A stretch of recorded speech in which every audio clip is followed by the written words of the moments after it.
अब आज की पॉलिटिकल फाइल खोलने का वक्त आ गया है। चलते हैं असम, जहां पर मामला अब फैमिली पर आ गया है। कांग्रेस नेता पवन खेड़ा ने असम के सीएम हिमंता बिस्वा शर्मा की पत्नी रिनिकी भुइया शर्मा पर कई गंभीर आरोप लगाए थे। हिमंता बिस्वा शर्मा और उनकी पत्नी इसका जवाब दे रहे हैं, जिसमें कानूनी कार्रवाई का एंगल भी है। दरअसल पवन खेड़ा ने 3 बड़े आरोप लगाए थे। हिमंता बिस्वा शर्मा और उनकी पत्नी ने उनका जवाब दिया है। पवन खेड़ा ने कल आरोप लगाया था कि हिमंता बिस्वा शर्मा की पत्नी के पास 3 देश के पासपोर्ट हैं। इस आरोप के जवाब में हिमंता ने कहा कि पवन खेड़ा के आरोप दुर्भावनापूर्ण, मनगढ़ंत और राजनीतिक रूप से प्रेरित झूठ है। पवन खेड़ा ने यह भी आरोप लगाया था कि हिमंता की पत्नी के पास दुबई में प्रॉपर्टी है जिसे वो छिपा रही हैं।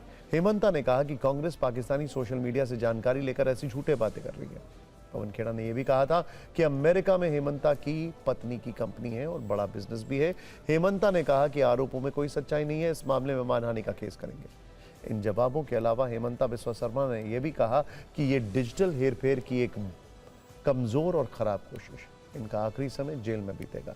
जबकि हिमंता की पत्नी रिनिकी भुइया ने पवन खेड़ा पर लिखा कि आपकी सिर्फ तपस्या में ही नहीं, एआई जनरेशन और फोटोशॉपिंग में भी कमी रह गई।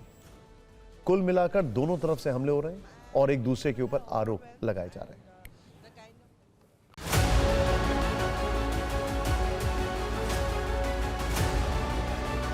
असम के मुख्यमंत्री हिमंता बिस्वा शर्मा की धर्मपत्नी रिनिकी भुइया शर्मा के पास 1 नहीं, 2 नहीं, 3 पासपोर्ट।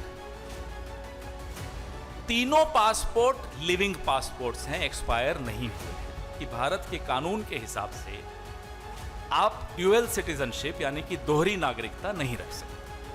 हम ये जानना चाहते हैं कि क्या रिनिकी भुइया शर्मा भारत का पासपोर्ट भी रखती हैं?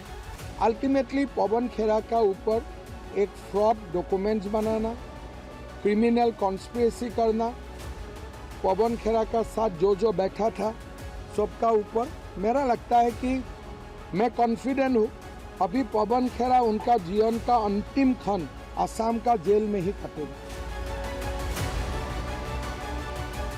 So you will come to know something in next 48 hours. So जो कानूनी ये गलत है इसको प्रूफ करने का जो कानूनी कारबार करना है, already we have informed Government of India. Government of India is actively working. Why wait for 48 hours? Do it immediately.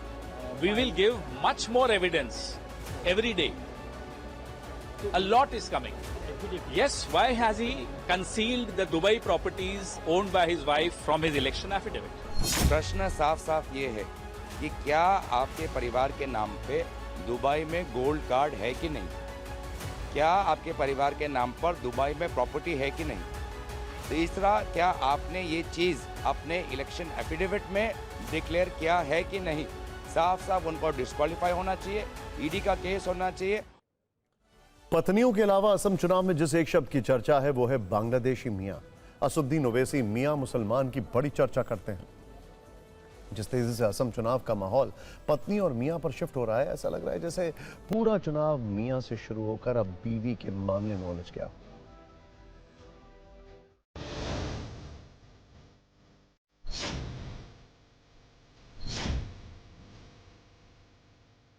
Gaurav Gogoi, Rahul Gandhi और पवन खेड़ा, अगर हिम्मत हो तो आप कृपा करके जितने डॉक्यूमेंट आपके पास हैं उनको एफिडेविट के साथ इलेक्शन कमीशन में जमा करें।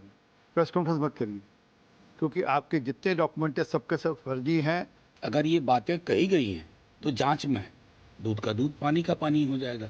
लेकिन लेट्स नॉट फॉरगेट, इस देश में एक बड़े राजनेता उत्तर प्रदेश के, जिनकी बेटे की विधायकी चली गई 2 बैंक का, तो rule of law should be equal for everyone. निश्चित रूप से अगर कोई पासपोर्ट ज्यादा है तो आप कानून का सहारा लीजिए। क्यों भ्रामक प्रचार फैलाते हैं? इस तरह का भ्रामक प्रचार फैलाना अब कांग्रेस की आदत बन गई है। और अगर कुछ है तो कानून अपना काम करेगी। इस पर वो मल्लिकार्जुन और खड़गे कौन होते हैं?